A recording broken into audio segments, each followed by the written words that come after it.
Thank you, Mr Speaker. This was not a Mickey Mouse government budget, but that sure was a goofy contribution, Mr Speaker. So I was talking to people in, not my best work, but, Great line. Yeah, great line. So I was, on the weekend, I want to give thanks, first of all, to the senior whip for providing me with my best lines. Oh, it was the junior whip, yeah. So I was talking to the people in my electorate of Waitaki on the weekend after the electorate about the budget. In fact, I didn't have to talk to them about the budget because people were pretty keen to come and talk to me about the budget. And so some of the feedback was pretty interesting. And so what people were saying to me was that this budget delivered by Bill English was pretty much what they had come to expect from this government. So what they were seeing was, again, a focus on sensibly managing the economy and doing what we said we would do. And that has been a consistent message for the past 6 budgets, and again it was the message in this budget. We said we would return the economy to surplus, and we did. We said we'd get overall crime down, and yep, that's what we have done. We said we would put the victims of crime at the centre of justice policy, and that is exactly what we have done. We said that we would provide more and more timely elective surgery and cancer treatment, and we have. We said that we would invest in improving education outcomes for all New Zealand children, and we have done that. We said we'd build a more productive and competitive economy, and we've done that. I also had lots of congratulations for Bill English on his 6th budget. And one gentleman who I know quite well, who has quite a salty turn of phrase, and I'll leave the saltiness out of it, but I will give you the essence of what he said.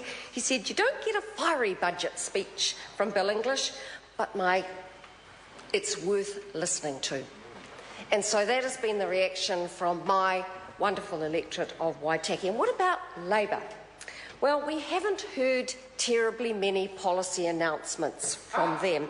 Oh yes, actually, no, we have. We have the trucks.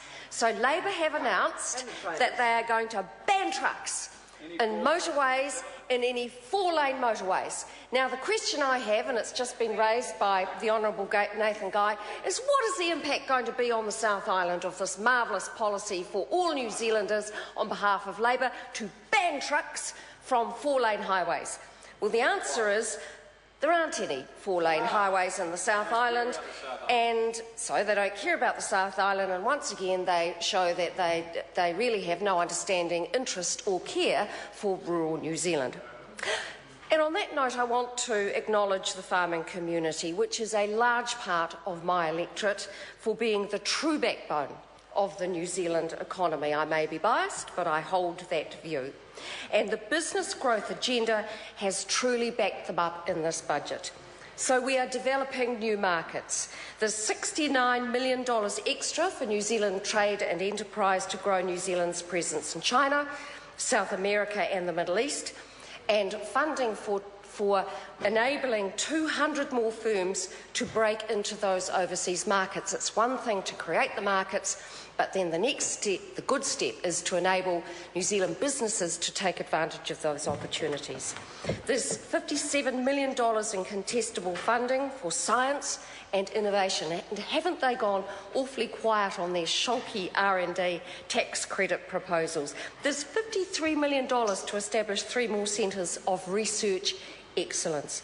There's $83 million to lift tuition subsidies in science, agriculture and health services, and there's $20 million extra into apprenticeships. And so, Mr Speaker, we're looking at 4% economic growth in the next 4 years. That's growth in the cities, that's growth in the regions. And the Otago region is growing strongly. That growth is based on agriculture, it's based on tourism, it's based on viticulture, it's based on education, it's based on manufacturing, and it's based on a good southern can-do attitude. The Otago region is absolutely picking up the challenge with the cycle trails, and the cycle trails are absolutely transforming the South Island, and the South Island is quickly becoming a bucket list destination unrivalled in anywhere else in New Zealand. Others might have a different view on that, but that is the view that I hold, unrivalled in New Zealand. Mr Speaker, we shouldn't lose sight of Labour's record in government, because I think it's important to remind ourselves. In 2008, the country was in recession on the back of a decade of the best of economic times. That's what we inherited. Mortgage rates were touching at 11%. How quickly they have forgotten that. House prices went up 96% under Labour. 96%. And now they're talking about housing. What short memories Labour have. 96% rise under a Labour government. Electricity went up 72% under Labour, and that is David Parker's legacy. Woe betide the country if David Parker ever gets in charge of electricity policy again, because we will have that single buyer for electricity absolutely killing off any innovation in the electricity centre. But I think Waitaki learned that message about David Parker, and the rest of New Zealand has as well. Mr Speaker, this is a budget that focuses on issues that matter. This is a family-friendly budget, and Mr Speaker, we are putting the well-being of young families and children at the heart of our new spending. We are spending $500 million to help families and to help children, including vulnerable children, those children who are most in need. There will be free GP visits and free prescriptions for all children under the age of 13. It took National to do that. There will be 4 weeks extra paid parental leave, and we will extend it to caregivers other than for parents. Who did it? It took National to do that. We will increase the parental tax. They hate this. They hate this. Sue Moroney is sitting over the other side of the House absolutely spitting. Why? Why? I would have thought it was a good thing for a government to support families. Why don't Labour support families? Well, angry and bitter. Maybe they just talk the talk. So we will increase parental tax credit by $70 a week to $220 a week, and we will increase the length of that support to 10 weeks. Who did it take to do that? It took a national government to do that. We've put $155.7 million more money for early childhood education to get even more children participating and to keep the costs down for parents. Who did that? It took a national government to do that. And there's $33.5 million extra to support vulnerable children. It includes 8 new children's teams to work with at-risk children and their families and to support children in care. And it took Paula Bennett to do that. And Paula Bennett is a minister who understands children and who understands the needs of families. And when I look at my own part of the country, it does very well out of the budget. Older folk will get more hip and knee operations. Should we need cancer treatment, we'll get that in a more timely fashion.